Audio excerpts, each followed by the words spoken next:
Shalom bien-aimés, soyez salués dans le nom de Jésus-Christ. Que la grâce de Dieu, la communion du Saint-Esprit et la faveur du Père vous localisent et vous soit donnée et soit votre partage dans le précieux nom de Jésus-Christ. Amen. La gloire soit rendue à Dieu, c'est lui qui nous inspire par son esprit, et que le Saint-Esprit, le révélateur, le consolateur, l'enseignant, et c'est lui qui coordonne tout, parce que le Saint-Esprit est celui qui coordonne tout après Jésus-Christ. Que cet esprit nous soit en partage et que le don de l'esprit nous soit donné au nom de Jésus-Christ. Et surtout, le don de discernement. Parce que ce temps-ci, on lit beaucoup la parole de Dieu. Il y a des chrétiens même qui ont fini 4 fois, 5 fois la Bible, tout entière.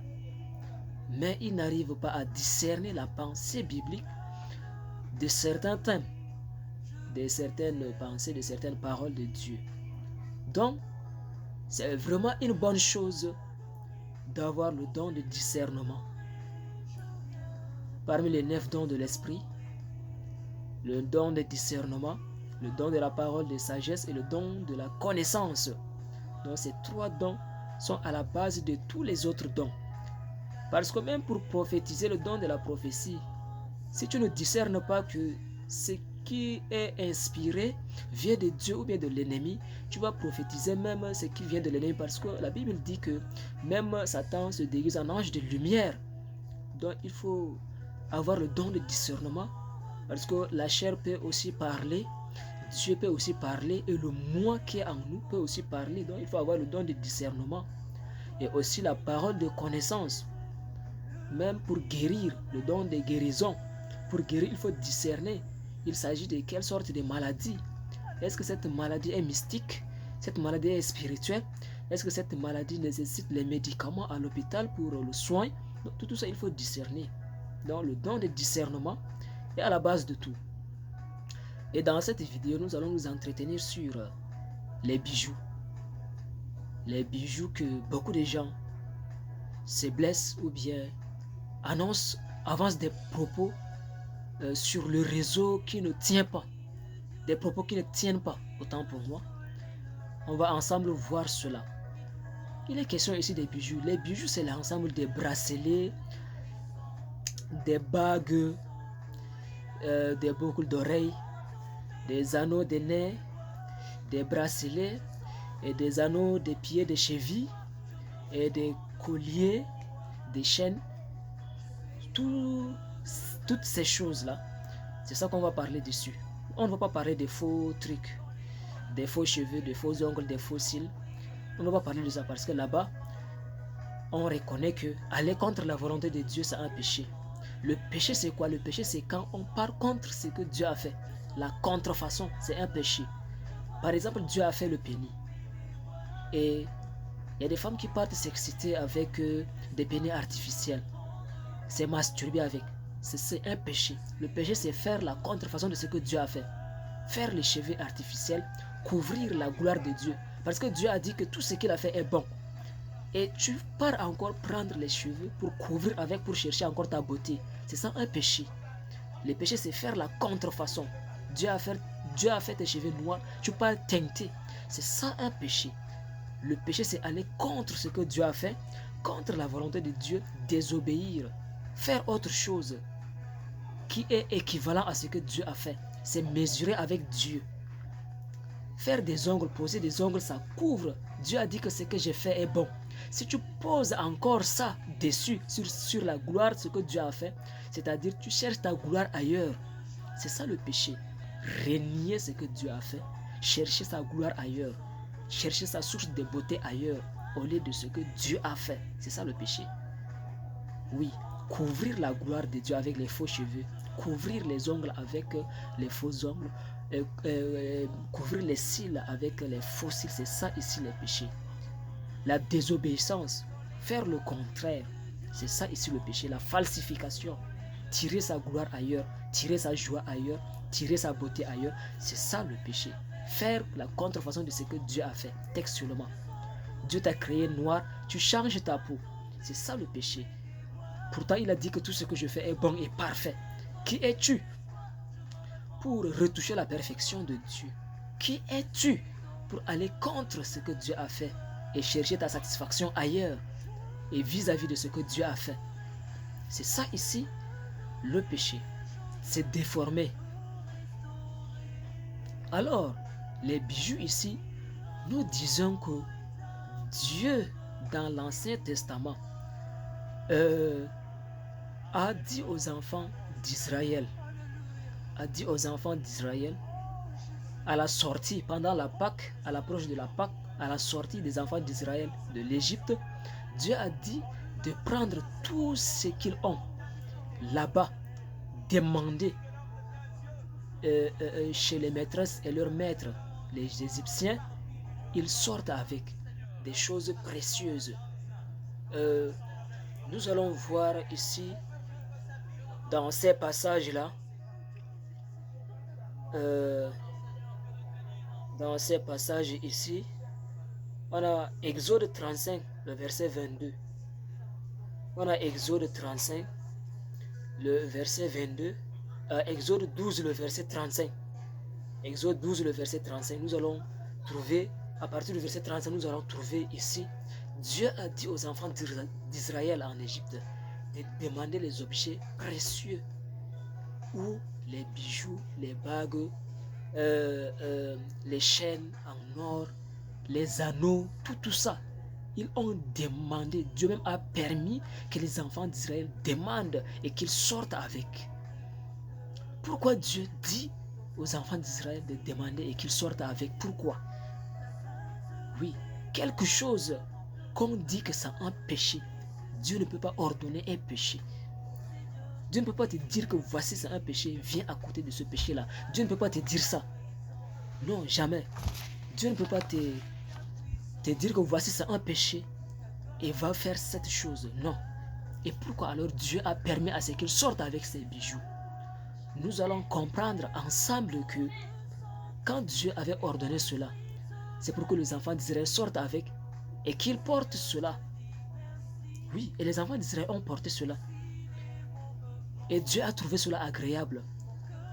Ils ont dépouillé leurs adversaires, leurs ennemis, qui les ont maltraités. Donc, ils ont pris tout cela et ils sont sortis avec pour porter. Et pourquoi porter? Parce que Dieu lui-même,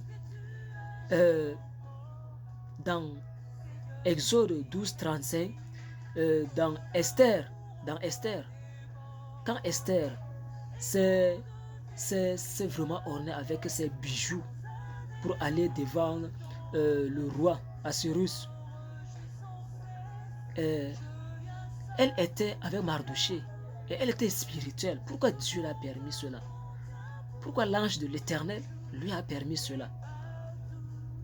Nous allons nous questionner beaucoup dans Esther 8, chapitre 8, le verset 2. Et nous allons comprendre ici par la suite que Dieu lui-même a paré des bijoux les enfants d'Israël, les filles. Dans Ézéchiel chapitre 16, le verset 11 et le verset 12, Dieu lui-même a dit que j'étais orné des bijoux. J'étais orné des bijoux. Pourquoi Dieu dans l'ancien temps a orné les filles de Sion et d'Israël des bijoux? Pourquoi? Pourquoi il a orné? Dieu ne se contredit pas. Dieu ne dit pas oui et il vient, il dit non après. Pourquoi il a fait porter ces filles-là de ces bijoux, des anneaux, des nez, des boucles d'oreilles, des chaînes, des bracelets et des anneaux de cheville? Pourquoi Dieu a fait porter cela aux filles de Sion, aux enfants d'Israël, aux filles d'Israël? Pourquoi? Oui. Et nous allons continuer que dans Exode 35, 22, Dieu lui-même a agréé les offrandes les offrandes des bijoux, des bagues, des anneaux, des bracelets. Dieu lui-même a agréé ces offrandes. On a donné ces offrandes à Dieu. Dieu a agréé cela. Pourquoi il agrée cela? Dans Nombre 31, 50, Dieu a agréé ces offrandes, de ces choses précieuses-là. Nous allons continuer en disant ceci. Dieu, il peut faire quelque chose sans sa contradiction.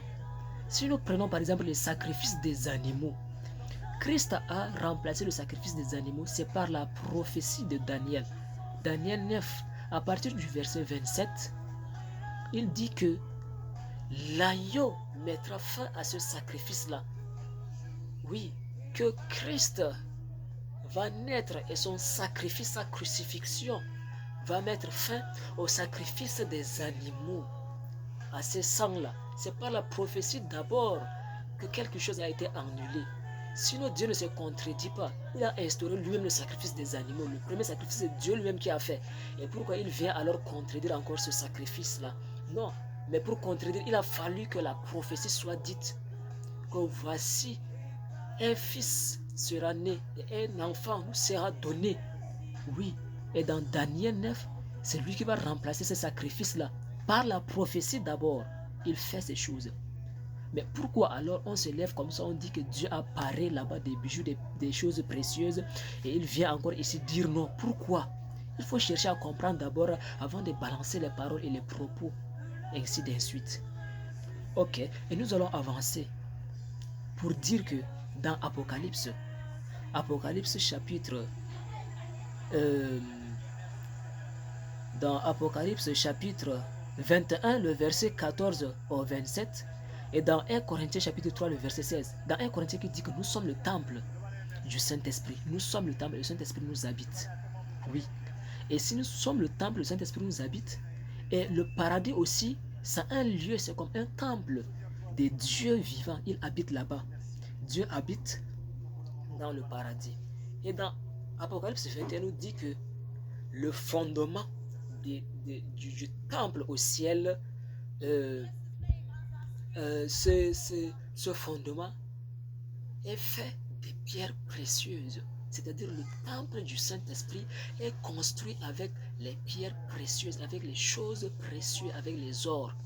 Et alors, si nous sommes le temple du Saint-Esprit, c'est pourquoi Dieu dans l'ancien temps apparaît les filles de Sion et les filles de Jérusalem, d'Israël, des pierres précieuses, parce qu'elles sont précieuses. Une fille vierge, une fille qui n'a pas connu un homme, elle est comme un temple saint. C'est pourquoi Dieu lui-même a mis ces ornements-là en elle. Dieu l'a paré, il a mis les boucles d'oreilles, les anneaux des nez, les bracelets, les anneaux de cheville, avec des pierres précieuses qui est l'or. Oui, ça peut même être le diamant, ça peut même être des bronzes. Oui, ça peut même être des différentes pierres précieuses. C'est pourquoi l'homme, la personne, représente le temple du Saint-Esprit. Oui, si nous comprenons un peu ça, c'est cette image-là du temple du Saint-Esprit-là que Dieu a construit la cité céleste avec ces pierres précieuses-là, qui est le temple du Seigneur, sa demeure. Et nous sommes la demeure aussi. Les filles sont la demeure aussi. Et source de la gloire de Dieu, de l'homme et de Dieu. Parce que l'homme est la gloire, parce que la femme est la gloire de l'homme, l'homme est la gloire de Dieu. Et nous sommes aussi le temple. Si nous comprenons un peu cette vérité-là, pourquoi Dieu apparaît des pierres précieuses, de l'or. Et nous allons continuer encore pour dire ici que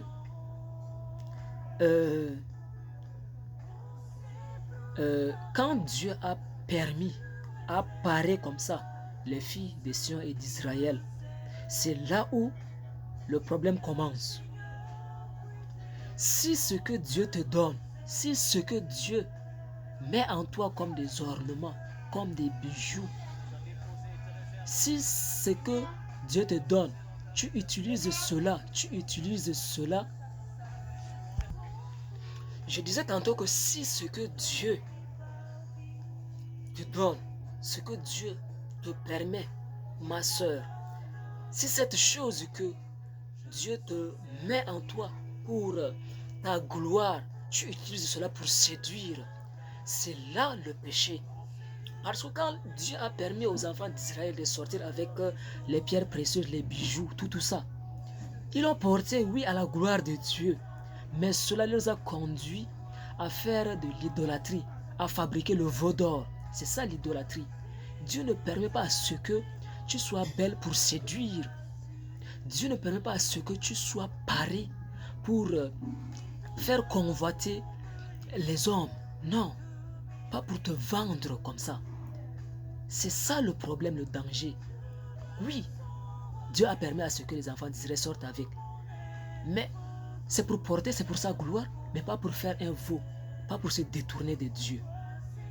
Et aussi, quand Dieu a permis à ce que les filles d'Israël puissent porter ces bijoux, c'est pour sa gloire. Ce n'est pas pour séduire avec. Mais dans Ésaïe, chapitre 3, au verset 16 jusqu'au verset 24, ces filles d'Israël ont séduit avec. Elles ont commencé à marcher court raide, à marcher à petits pas, pour faire résonner ces trucs-là. Quand ces trucs-là résonnent, ça captive l'attention des hommes. Et quand tu marches à petits pas, nous voyons tous, il faut décoder cela. Comment marcher à petits pas? Les filles savent cela. Quand une fille commence pour séduire, elle marche à petits pas, elle fait balancer son corps, balancer ses fesses, elle fait balancer ses poitrines, tout ça. C'est ça, la marche à petits pas. Et c'est ce que la Bible défend. Quand Dieu t'a permis ces choses précieuses, c'est pour sa gloire, mais pas pour séduire avec, pas pour marcher à petits pas, pas pour dire que voici tu es déjà belle, tu peux séduire avec, tu peux aller avec celui-ci, voici ma beauté, voici, tu fais. Non, ce n'est pas ça. C'est ça la source alors du péché. C'est ça la déviation. Il faut prendre dans le bon sens ce que Dieu a fait. Certaines ne se sentent pas belles quand elles ne portent pas ces trucs-là. C'est alors faux. Avec ça ou bien sans ça, sens-toi belle. Oui, parce que ce n'est pas la condition. Parce que Dieu même lui a dit que tout ce que je fais est beau. Tout ce que je fais est agréable. Donc même sans ça, tu es agréable, tu es belle. Mais avec ça aussi, tu es agréable, tu es belle. Mais ne fais pas la convoitise avec. Parce que la convoitise te sépare de Dieu. La séduction te sépare de Dieu. Oui. Et c'est comme le veau. Ces bijoux-là vont être comme le veau, comme l'idole pour toi. Sans ça, tu ne peux pas. Ça va être comme des idoles pour toi et ce n'est pas bien. C'est ça le problème. Dieu a permis, mais l'utilisation, c'est ça le problème. Le but, c'est quoi? Quand tu portes ça, ta pensée, c'est quoi? Ta pensée, c'est quoi? Si c'est pour séduire, barre cela. Oui, c'est pourquoi l'apôtre Paul et Pierre, dans 1 Pierre chapitre 3, le verset 3, et l'apôtre Paul aussi, dans 1 Timothée chapitre 2, le verset 9, que ils ont étudié la parole, ils ont lu l'Ancien Testament, et comme ils ont vu que le port de ces choses conduisent beaucoup plus à l'idolâtrie et à la séduction, à l'idolâtrie et à la séduction, c'est pourquoi l'apôtre Paul a dit que je veux aussi que, oui, c'est ça, excusez-moi, c'est sa parole à lui. C'est sa parole à lui. Je veux, oui, c'est parce qu'il a étudié. Dieu ne se contredit pas. Si c'est Dieu, ne peut pas permettre de porter et dire encore non, non. C'est l'analyse de Paul et c'est l'analyse de l'apôtre Pierre. Les deux apôtres ont analysé par le Saint-Esprit. Ils avertissent. Si cela te conduit à l'idolâtrie, si cela te conduit à la séduction, il faut mieux de ne pas le porter, cette parure externe, mais d'avoir la parure interne. C'est ça ici. C'est ça. Donc, il faut savoir que Dieu ne se contredit pas d'abord. Dieu ne permet pas la chose et dire non. Oui. Aussi, il y a un autre point. Il y a aussi la source, la provenance là, qui a fabriqué ces choses-là. Parce que tout récemment dans Jésus-Christ TV, l'homme de Dieu a démontré quelque chose, que l'arbre de vie l'arbre de vie que Satan a désobéi pour séduire l'homme avec cela, l'arbre de vie satanique. Il y a des boucles qui sont sous forme de l'arbre de vie satanique là. Quand l'arbre de vie est satanique, c'est-à-dire c'est l'arbre de mort. Parce que Satan fait l'inverse des choses. Il cache la vérité, il voit la vérité. Non, c'est pourquoi il faut comprendre que la source peut aussi être mauvaise. Les boucles sous forme de la croix, on porte sous forme de la croix. Non, on ne porte pas ça. La source, ça vient d'où? Oui, il y a d'autres boucles sous forme de la croix mais renversées. Il y a d'autres boucles sous forme de l'arbre de vie. Et il y a d'autres boucles qui ont les têtes des morts là. Donc il faut aussi savoir quelle est la source. Quelle boucle porter comme Dieu a permis, comme Dieu lui-même a paré ses enfants. Quelle boucle porter alors? C'est ça le problème. Et c'est ça la déviation. Si tu ne sais pas, tu vas porter ce que Satan offre et tu vas t'exposer comme ça. Tu vas t'exposer et ce n'est pas bien. Il faut comprendre, il faut chercher à savoir la source. Oui. Et dans ça, il faut avoir le discernement. Si tu ne discernes pas, tu vas tomber sous la séduction de l'ennemi. Donc, chers frères et sœurs, ne nous déchirons pas sur des thèmes sans toutefois analyser. Dieu ne se contredit pas. Si ce que tu portes te conduit à la séduction ou bien à l'idolâtrie, vaut mieux de ne pas porter. Tu peux porter les simples trucs, les boucles, les zéros simples comme ça. Les simples trucs, oui. Parce que Dieu même a parlé d'abord, c'est la même chair, l'ancien temps et le nouveau temps. Christ a dit qu'il n'a pas aboli la loi. On ne scinde pas l'ancien temps du nouveau temps. C'est une continuité. Le nouveau temps est l'affirmation de l'ancien temps. Et c'est une continuité. Et si quelque chose continue, il n'a pas aboli cela. Et il ne contredit pas, Dieu ne se contredit pas aussi. S'il avait paré, il continue à faire porter cela, mais la source, la finalité, le but c'est quoi? Si le but n'est pas l'idolâtrie pour fabriquer le veau, oui, c'est acceptable. Si le but, la finalité n'est pas la séduction, si tu ne t'attaches pas à ça, même sans ça, tu dis que tu es belle, tu sors, même avec ça, tu ne t'attaches pas à ça, tu es libre, là, c'est acceptable. Mais si tu t'attaches, si tu t'affectionnes à ça, plus que la Bible, plus que la parole de Dieu, plus que ta beauté naturelle à toi-même, c'est là le péché, c'est là l'idolâtrie. Oui, et ça prend la place de Dieu et ce n'est pas bien. Oui, bien aimé, il faut d'abord étudier les paroles. Il faut d'abord étudier la Bible, il faut d'abord étudier avant d'avancer les propos déchirants comme ça. On prend seulement 1 Timothée 2,9 et 1 Pierre chapitre 3 verset 3 que Dieu a dit que voici, ne portez pas. Non, ce n'est pas ça. Ça a commencé où? Et pourquoi Dieu dit que ne portez pas ça? Quelle est la cause? Et quelle est la finalité? C'est ça, il faut étudier d'abord comme ça. C'est ça l'étude de la Bible et le discernement et la saine doctrine. Oui, donc il faut faire attention à ce que tu portes. Si la source est satanique et démoniaque, il faut arrêter. Oui, et si c'est simple, oui, c'est pour la gloire de Dieu, mais ne t'attache pas trop à ça. Et si ce que tu portes, si tu t'attaches trop à ça et que ça devient de l'idolâtrie ou bien c'est pour la séduction, si la finalité c'est pour la séduction, laisse cela. Parce que tu vas séduire les âmes. Dans Jérémie chapitre 2, le verset 33 à 35, il dit que par ton habillement impudique, les pantalons ou bien les mini que tu séduis les hommes avec. Oui, quand tu marches comme ça, ton corps balance et tu séduis les hommes. Il faut lire ce passage-là. Tu dis que non, tu n'as rien fait. Mais le passage là dit à la fin 35 que Dieu va entrer en contestation avec toi. Il va te demander le sang que tu as fait convoiter. Parce que la Bible dit dans Matthieu 5 que celui qui voit seulement pour convoiter a déjà couché, a déjà commis l'adultère. Donc tu conduis beaucoup à commettre l'adultère par la convoitise. Donc c'est ça ici le péché. Et il faut éviter ce péché-là. Il faut être décente dans ta robe, dans ton boubou, dans ta robe, pour cacher toutes tes formes. Oui, parce que les choses précieuses comme l'or et le diamant, est-ce qu'on trouve l'or et le diamant à la surface? Non. On souffre d'abord, on transpire avant de trouver cela sous le sol. Et c'est ça aussi la fille de Dieu. la fille de Dieu, elle se voile, elle se couvre nettement et normalement. Donc, quand elle est couverte comme ça, pour que l'homme t'atteigne, il faut qu'il passe par tes parents pour exploiter aussi l'or et le diamant. On passe par le gouvernement, on signe d'abord l'accord. Donc, il faut qu'il passe par tes parents qui sont ces gouvernements-là pour signer l'accord avant de devenir sa femme et aller alors se satisfaire sur le lit conjugal. C'est ça la norme. Et c'est ça, Dieu est un Dieu de l'ordre.